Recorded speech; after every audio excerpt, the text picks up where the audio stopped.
বর্তমান সময়ে আমরা আমাদের কলেজ বিশ্ববিদ্যালয়ের ছাত্রছাত্রীদের অনেকের মধ্যে আত্মহত্যার প্রবণতা বাড়ছে সেটা দেখতে পাচ্ছি। একইভাবে দাম্পত্য কলহ যেমন বাড়ছে, দাম্পত্য কলহের কারণে অনেক মানুষ আত্মহত্যা করছে। এই নিউজগুলো কিন্তু আমরা এখন রেগুলার দেখতে পাচ্ছি। আজকে বেশ গুরুত্বপূর্ণ একটা বিষয় নিয়ে কথা বলবো।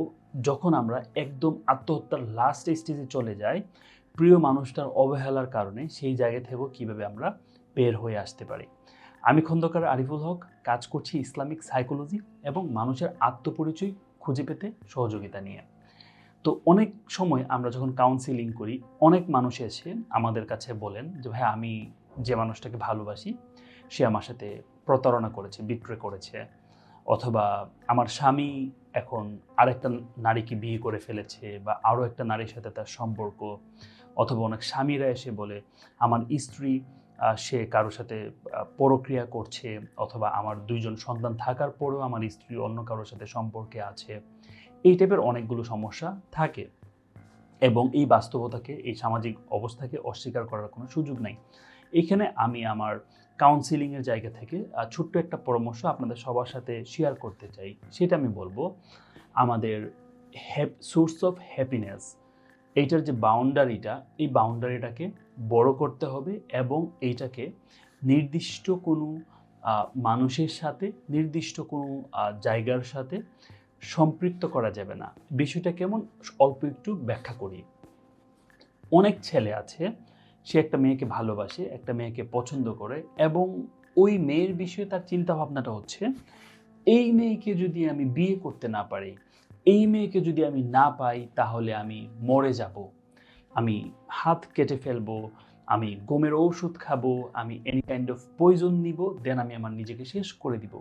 অনেক মেয়েরাও আছে এরকম, ভালোবাসার মানুষের সাথে যদি আমার বিয়ে না হয় তাহলে আমি আমার নিজেকে শেষ করে দিব। এর চাইতেও কমপ্লেক্স কেস, এটা অবশ্যই কমপ্লেক্স, বাট এর চাইতেও কমপ্লেক্স কেস হচ্ছে দাম্পত্য রিলেশনের ক্ষেত্রে, যেখানে স্বামী স্ত্রী আসলে যাওয়ার জায়গা থাকে না, অথবা জীবনে অনেকগুলো বছর কাটিয়ে ফেলেছে, তখন একজন আবিষ্কার করছে তার পার্টনার হয়তো বা পরক্রিয়ায় আসক্ত, অথবা খুবই ব্যাড মিসবিহেভ করছে, গায়ে হাত তুলছে, অপমান করছে।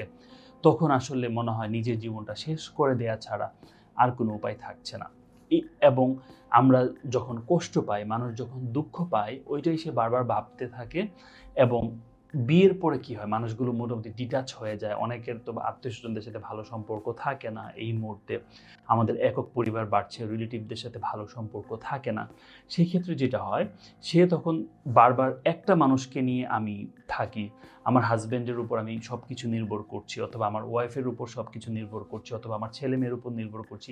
ওই মানুষগুলোই যখন আমাদেরকে কষ্ট দেয়, ওই মানুষগুলোই যখন আমাদেরকে প্রতারণা করে, ওই মানুষগুলোই যখন আমাদের সাথে বিট্রে করে, আমাদের আসলে যাওয়ার জায়গা থাকে না, দুঃখগুলো কষ্টগুলো শেয়ার করারও জায়গা থাকে না। তখন আসলে আমরা কি করব, আমাদের কি করা উচিত? এই জীবন রাখার তো কোনো আর মানে পায় না।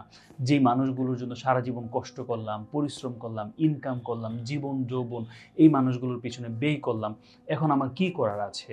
এরকম আমরা কাউন্সিলিংয়েও অনেক মানুষকে পাই। এই সকল মানুষকে আমি রিকোয়েস্ট করব এবং পরামর্শ হিসেবে বলবো যে হ্যাপিনেসের যে বাউন্ডারিটা আছে, হ্যাঁ, আমাদের যে সীমানাটা আছে, এটা আমাকে বাড়াতে হবে। কিভাবে বাড়াতে হবে? আমার মধ্যে যতটুকু ভালো লাগা আছে, ভালোবাসা আছে, ভালো গুণাবলী আছে, আমার যে অ্যাসেট আছে, টাকা পয়সা আছে, অর্থ সম্পত্তি আছে, সবগুলো না আমি একজনের সাথে অ্যাটাচ করব না। কেমন সেটা বলি।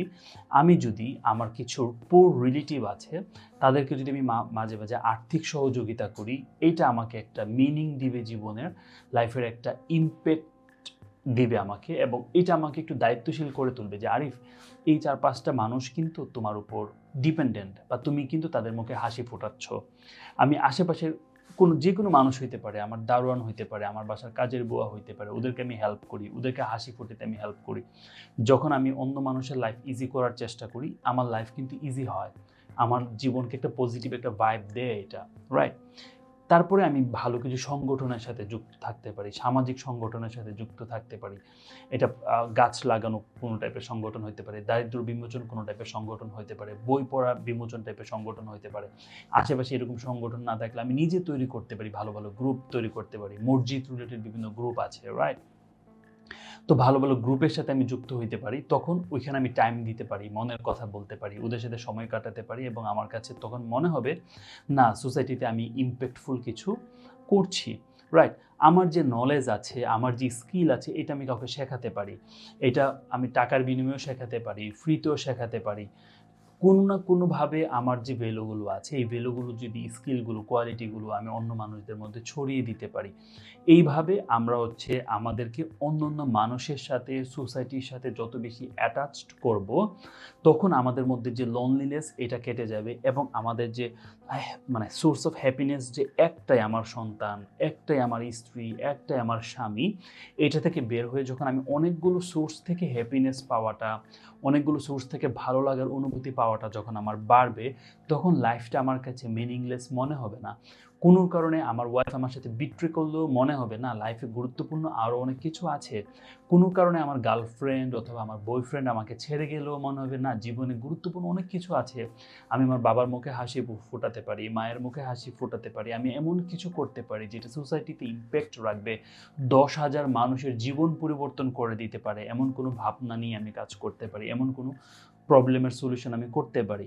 রাইট, তো এইভাবে যখন আমরা ভাববো, আমাদের সোর্স অফ হ্যাপিনেসের অনেকগুলো দরজা যখন আমরা খুলে দিব, জানলাগুলো যখন আমি খুলে দিব, তখন কিন্তু আমাদের কাছে জীবনের যে পারপাস, ওইটা খুব মিনিংফুল মনে হবে। এবং হার্ভার্ডের যে 85 বছরের একটা গবেষণা আছে দীর্ঘমেয়াদী পজিটিভ সাইকোলজি নিয়ে, এটা সাইকোলজির একটা প্রতিষ্ঠিত একটা ধারা, এবং এইখানে বেশ অনেক বিখ্যাত বিখ্যাত সাইকোলজিস্ট কাজ করছেন। আমরা যদি সুনজানা লিউব্রোমিস্কি, ওনার একটা বিখ্যাত কাজ আছে দ্য হাউ অফ হ্যাপিনেস, এবং ড্যানিয়েল কাহেমেনের যে বিখ্যাত বই থিঙ্কিং ফাস্ট অ্যান্ড স্লো, উনি নোবেল পেয়েছেন। পাশাপাশি পজিটিভ সাইকোলজি নিয়ে যতগুলো কাজ হয়েছে, ওনারা হ্যাপি হওয়ার জন্য, সুখী থাকার জন্য 4টা বিষয়কে নির্দেশিত করেছেন। একটা হচ্ছে আপনার পারপাস, যে কোনো কাজ, যে কোনো চিন্তা ভাবনার পারপাস খুঁজে পাওয়া। আরেকটা হচ্ছে গ্রেটিটিউড, কৃতজ্ঞতাবোধ, মানুষের প্রতি, সৃষ্টিকর্তার প্রতি, সব কিছুর প্রতি থ্যাঙ্কফুল হওয়া, যে জিনিসগুলো আমাকে, আমার লাইফকে কোনো না কোনোভাবে ভালো রাখছে। আরেকটা হচ্ছে মিনিংফুল কানেকশন, মানুষের সাথে এবং আমার বিভিন্ন প্রতিষ্ঠানের সাথে মিনিংফুল সম্পর্ক গড়ে তোলা। এবং চতুর্থ বিষয়টা হচ্ছে প্রেজেন্ট মোমেন্ট অ্যাওয়ারনেস, এই মুহূর্তে আমি যেখানে আছি, যাদের সাথে আছি, এই সময়টাকে কিভাবে এনজয় করা যায়, কিভাবে ভালো থাকা যায়। তো আশা করছি সবাই এই জায়গাটা বুঝতে পারছেন, আমাদের যে সোর্স অফ হ্যাপিনেস এবং আমাদের যে বাউন্ডারি অফ হ্যাপিনেস, এইটাকে আমরা যেন বড় করি।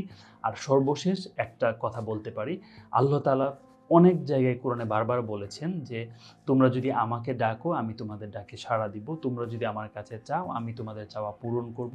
এবং কোনো দুঃখ, কোনো কষ্ট মানুষের জীবনে সারা জীবন থাকে না।